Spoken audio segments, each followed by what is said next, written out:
ষাট গম্বুজ মসজিদ বাংলাদেশের একটি ঐতিহাসিক এবং স্থাপত্যশৈলীর অনন্য নিদর্শন। খুলনা বিভাগের বাগেরহাট জেলার মসজিদটিকে সুলতানি আমলের অন্যতম গুরুত্বপূর্ণ স্থাপনা হিসেবে গণ্য করা হয়। এটি বিশ্ব ঐতিহ্যবাহী স্থানের তালিকায় অন্তর্ভুক্ত এবং ইউনেস্কো কর্তৃক বিশ্ব ঐতিহ্য হিসেবে স্বীকৃত।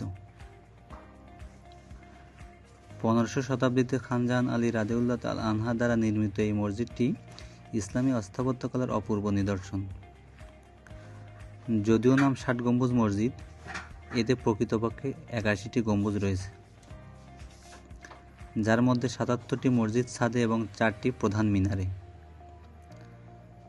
গম্বুজগুলোর কারুকার্য এবং পাথরের নকশা দৃষ্টিনন্দন এবং তখনকার সময়ের দক্ষ স্থাপত্য শিল্পের পরিচায়ক। 160 ফুট দীর্ঘ এবং 108 ফুট প্রশস্ত এই মসজিদটি ইট এবং চুন সুরকি দিয়ে নির্মিত, যা তৎকালীন মুসলিম স্থাপত্যে বিশেষভাবে ব্যবহৃত হতো।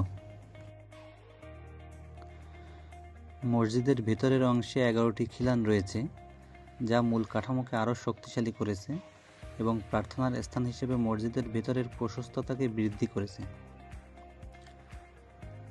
মসজিদটি প্রাচীনকালে শুধু প্রার্থনার জন্যই নয়, বরং খান জাহান আলীর প্রশাসনিক কার্যক্রমের কেন্দ্র হিসেবেও ব্যবহৃত হতো।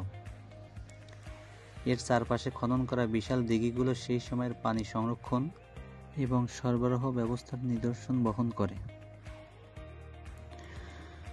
ষাট গম্বুজ মসজিদের খুঁটিনাটি অনেক।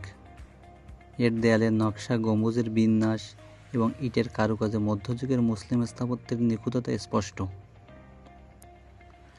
ঐতিহাসিকভাবে এটি শুধুমাত্র ধর্মীয় স্থান নয়, বরং বাংলাদেশের সমৃদ্ধ সাংস্কৃতিক ঐতিহ্যের এক গুরুত্বপূর্ণ অংশ।